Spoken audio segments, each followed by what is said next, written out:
अफगानिस्तान में बद से बदतर हालत, एक बहुत बड़ी त्रासदी देखने को मिल रही है। क्या होगा तालिबान का अगला कदम? कैसे लोग उसे एक्सेप्ट करेंगे या कैसे उसे नेग्लेक्ट करेंगे?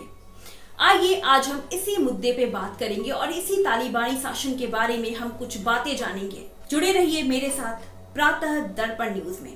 नमस्कार, मैं हूं पूनम शर्मा और आप मेरे साथ देख रहे हैं प्रातः दर्पण न्यूज। राजधानी काबुल पर तालिबान के कब्जे के साथ ही पूरे अफगानिस्तान की सत्ता पर तालिबान का नियंत्रण पक्का हो गया है। अफगान राष्ट्रपति अशरफ गनी और उनके प्रशासन के बड़े नेता और अधिकारी देश छोड़कर जा चुके हैं। तालिबान लड़ाके काबुल के प्रमुख जगहों पर कब्जा करते जा रहे हैं। इसी के साथ दुनिया तालिबान के 20 साल पहले के बर्बर शासन को याद कर सेफ अफगानिस्तान के नारे दे रही है। आखिर ये तालिबान के लोग कौन हैं और इनका इतना खौफ क्यों है? पूरी दुनिया मौन होकर देखती रह गई है और अफगानिस्तान पूरी तरह से तालिबान के हाथ में चला गया। 15 अगस्त 2021 की सुबह जब भारत में लोग आजादी का जश्न मना रहे थे, तब तालिबान के लड़ाके अफगान राजधानी काबुल पर घेरा डाल रहे थे और अफगान नागरिकों की आजादी पर कब्जा पक्का कर रहे थे। पिछले 3 महीनों से जारी लड़ाई में कंधार, हेरात, कुंदूज, जलालाबाद, बल्ख समेत अफगानिस्तान के बाकी हिस्से एक एक कर तालिबान के कब्जे में आते चले जा रहे हैं।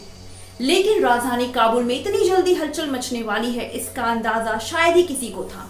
रविवार की सुबह तालिबान के लोगों ने अचानक काबुल पर घेरा डाला और अफगान सरकार और सेना बिना मुकाबले किए सरेंडर करती दिखी। इस बीच अमेरिकी डिप्लोमेट्स को आनन फानन में काबुल से ले जाते हेलीकॉप्टर की तस्वीर भी पूरी दुनिया ने देखी।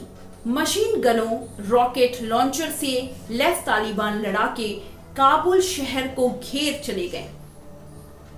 बगराम एयरबेस, बगराम जेल पर तालिबान ने कब्जा जमा लिया। काबुल शहर के एंट्री गेट और आसपास की कई अहम इमारतों को एक एक कर तालिबान लड़ाके कब्जाते चले गए और शाम होते होते अफगान राष्ट्रपति अशरफ गनी के देश छोड़कर जाने की खबर भी आ गई। इसके बाद तालिबान के प्रवक्ता ने ऐलान कर दिया कि हमारे लड़ाके शहर में घुसकर कानून व्यवस्था और पुलिस चौकियों को संभालने जा रहे हैं। तालिबान ने हालांकि सेना और आम नागरिकों को सुरक्षा का भरोसा दिलाया कि किसी से बदला नहीं लिया जाएगा, लेकिन काबुल से बाहर भागने पर उनकी सुरक्षा हमारे हाथ में नहीं होगी।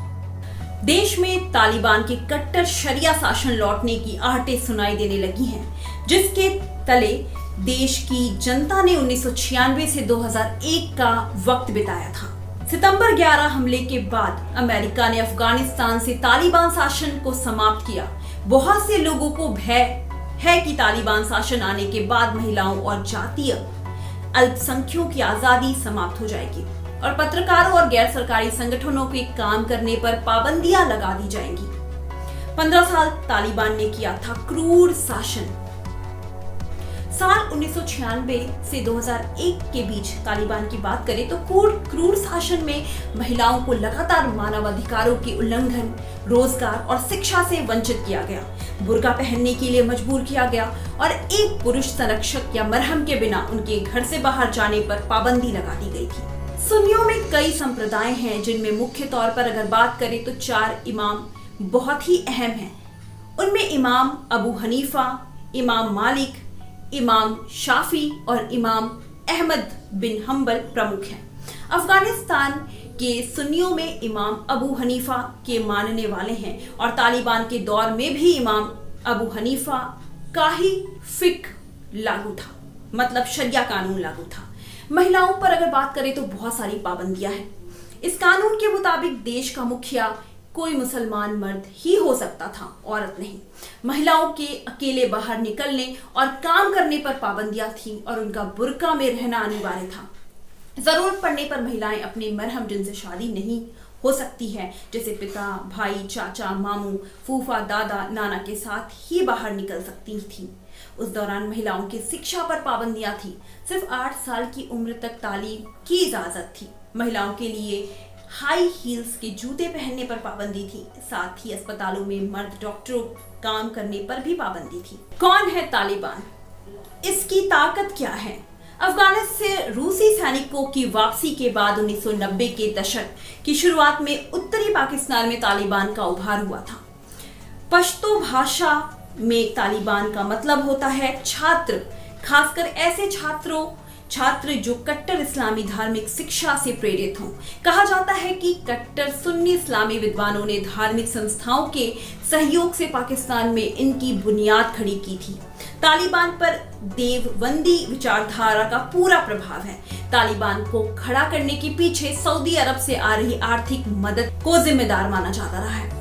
शुरुआती तौर पर तालिबान ने ऐलान किया कि इस्लामी इलाकों से विदेशी शासन खत्म करना, वहां शरिया कानून और इस्लामी राज्य स्थापित करना उनका मकसद है। शुरू में सामंतों के अत्याचार, अधिकारियों के करप्शन में से आजीज जनता ने तालिबान में मसीहा देखा और कई इलाकों में कबाइली लोगों ने इनका स्वागत किया।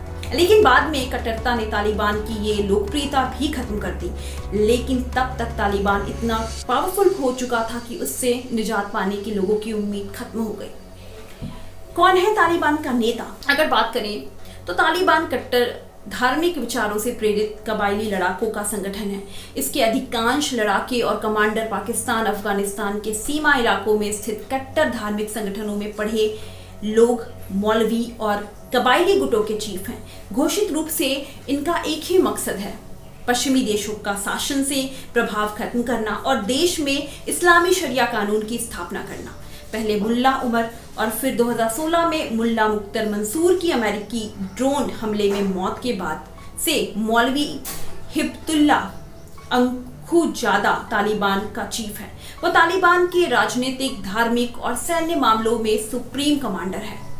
हिब्बतुल्ला अखुंजादा कंधार में एक मदरसा चलाता था और तालिबान की जंगी कार्रवाइयों के हक में फतवे जारी करता था। 2001 से पहले अफगानिस्तान में कायम तालिबान की हुकूमत के दौरान वह अदालतों का भी रहा था। उसके दौर में तालिबान ने राजनीतिक समाधान दोहा कर शासन से किया। अफगानिस्तान से लौटने की अपनी कोशिशों के तहत 2020 में अमेरिका ने तालिबान से शांति वार्ता शुरू की और दोहा में कई राउंड की बातचीत भी हुई। एक तरफ तालिबान ने सीधे वार्ता का रास्ता पकड़ा तो दूसरी ओर बड़े शहरों और सैन्य बेस पर हमले की बजाय छोटे छोटे इलाकों पर कब्जे की रणनीति पर काम करना शुरू किया।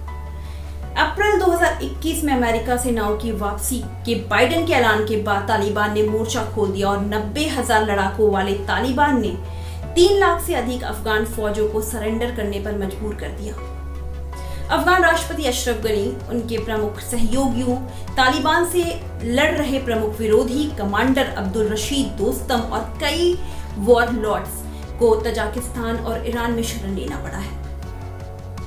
अफगानिस्तान के आम लोगों में फिर वही खौफ है। तालिबान के कब्जे के साथ ही काबुल में अफरा तफरी मच गई है। लोग शहर छोड़कर भाग रहे हैं। 20 साल बाद सत्ता में लौटे तालिबान को लेकर लोगों में खौफ क्यों है, ये जानने के लिए हमें 23 साल पीछे चलना होगा। 1998 में जब तालिबान ने अफगानिस्तान की राजधानी काबुल पर कब्जा कर देश पर शासन शुरू किया तो कई फरमान जारी किए, पूरे देश में शरिया कानून लागू कर दिया और मानने वालों को सरेआम सजा देना शुरू किया। जिसने नहीं माना तो उसको सरेआम सजा दे दिया। चौराहों पर उन्हें लटकाया जाने लगा। हत्या और यौन अपराधों से जुड़े मामलों में आरोपियों की सड़क पर हत्या की जाने लगी। चोरी करने के आरोप में पकड़े गए लोगों के शरीर के अंग काटना, लोगों को कौड़े मारने जैसे नजारे सड़कों पर आम हो गए। मर्दों को वहां पे लंबी दाढ़ी रखना और महिलाओं को बुर्का पहनने और पूरे शरीर को ढक कर रखना अनिवार्य है यहाँ पर। और देखा जाए तो घरों की खिड़कियों के शीशे काले रंग से रंगवा दिए गए। टीवी, संगीत और सिनेमा बैन कर दिया गया। 10 साल से अधिक उम्र की लड़कियों के स्कूल जाने पर रोक लगा दी गई। न जाने कितने सारे ऐसे कानून तालिबान के शासन में देखने को मिले और फिर से लोग डरे पड़े हैं कि फिर से ये कानून हो जाएगा, उन्हें मार दिया जाएगा, इसी तरह का शासन लागू कर दिया जाएगा। अफगानिस्तान में लगातार बिगड़ रहे हालात। काबुल एयरपोर्ट पर हजारों की भीड़, बाहर जाने की कोशिश। काबुल से जो ताज़ा तस्वीरें आ रही हैं उसमें एयरपोर्ट की भयावह स्थिति का नज़ारा देखने को मिलता है। हजारों की संख्या में लोग देश से बाहर जाने के लिए तैयार हैं और फ्लाइट पकड़ना चाहते हैं। अफगानिस्तान काबुल एयरपोर्ट पर सोमवार को अगर देखा जाए तो सुबह से ही बेकाबू हालत थे। तालिबान के राज से बचने के लिए हजारों की संख्या में लोग देश से बाहर जाने के लिए तैयार हैं और फ्लाइट पकड़ना चाहते हैं, लेकिन यहाँ हुई गोलाबारी में सोमवार दोपहर तक 5 लोगों की मौत भी हो चुकी थी। काबुल एयरपोर्ट की ताजा हालत भी बदतर ही है, जहां हर कोई किसी भी तरह से बाहर जाने के लिए कोशिश कर रहा है। सोमवार को कहा गया था ये कि लगातार स्थिति पर अपनी नजर बनाए हुए है और अपने नागरिकों की सुरक्षा और अफगानिस्तान में उनके हितों की सुरक्षा सुनिश्चित करने के लिए सभी आवश्यक कदम उठाएगी। बहुत से लोगों को भय है कि तालिबान शासन आने के बाद महिलाओं और जातीय अल्पसंख्यकों की आजादी समाप्त हो जाएगी। पत्रकारों और गैर सरकारी संगठनों के काम करने पर पाबंदियां लग जाएंगी। अफगानिस्तान में तालिबान ने देश में शांति का नया युग लाने का वादा किया है, लेकिन अफगान इससे आश्वस्त नहीं है और उनके दिलों में तालिबान का पुराना बर्बर शासन लौटने का भय है। जिन लोगों को तालिबान का शासन और जो लोग तालिबान के वाले इलाके में रह चुके हैं, तालिबान के भय से वाकिफ हैं। तालिबान के कब्जे के बाद अफगानिस्तान छोड़कर भागने वाले राष्ट्रपति अशरफ गनी देर रात फेसबुक पर पोस्ट अपने देश छोड़ने की वजह बताई। उन्होंने लिखा कि वह इसलिए अफगानिस्तान से भागे ताकि लोगों को ज्यादा खून खराबा ना देखना पड़े। गौरतलब है कि तालिबान ने अफगानिस्तान पर कब्जा कर लिया है। समाचार एजेंसियों ने, जो समाचार एजेंसियां हैं, 3 वरिष्ठ तालिबान सूत्रों के हवाले से बताया कि लड़ाकों ने प्रेसिडेंशियल पैलेस पर कब्जा कर लिया है। वो यहाँ पर काबुल की सुरक्षा के लिए मीटिंग कर रहे हैं। तो बर्बाद हो जाता काबुल। अगर बहुत सारी बातें करें तो क्या ऐसा है, अगर अशरफ गनी ने अपनी पोस्ट में जो लिखा है कि अगर वो अफगानिस्तान में रुके होते तो बड़ी संख्या में लोग देश के लिए लड़ने आ जाते, ऐसे में वहां असंख्य लोगों की जान जाती, साथ ही काबुल शहर पूरी तरह से बर्बाद हो जाता। उन्होंने लिखा है कि अब तालिबान जीत चुका है, अब वह अफगान लोगों के सम्मान, संपत्ति और सुरक्षा के लिए जिम्मेदार है। अशरफ गनी ने लिखा है कि तालिबान एक ऐतिहासिक टेस्ट का सामना कर रहा है। अब या तो वो अफगानिस्तान के नाम और सम्मान को बचाएंगे या फिर अन्य जगहों और नेटवर्क को वरीयता देंगे। कहाँ गए ये नहीं बताया। हालांकि अशरफ गनी ने अपनी पोस्ट में ये नहीं बताया कि वह फिलहाल कहाँ पर हैं। हालांकि प्रमुख अफगान मीडिया ग्रुप की बात करें तो उनके मुताबिक गनी तजाकिस्तान गए हैं। इससे पूर्व शांति प्रक्रिया प्रमुख अब्दुल्ला ने अफगानिस्तान को इस हालात में पहुंचाने के लिए अशरफ गनी को जिम्मेदार बताया है। इस बीच अफगानिस्तान में हालत बेहद नाजुक है। वहीं काबुल हवाई अड्डे से उड़ानों को बंद कर दिया गया है। एक बहुत बड़ी त्रासदी देखने को मिल रही है अफगानिस्तान में। क्या होगा आने वाले टाइम में हम नहीं कह सकते। किस तरह का तालिबानी शासन होगा, किस तरह से वहां पे सरकार बनाएगी तालिबान, किस तरह से जनता उसे एक्सेप्ट करेगी या नहीं करेगी, ये आने वाला समय बताएगा। तो जुड़े रहिए मेरे साथ प्रातः दर्पण न्यूज में। धन्यवाद।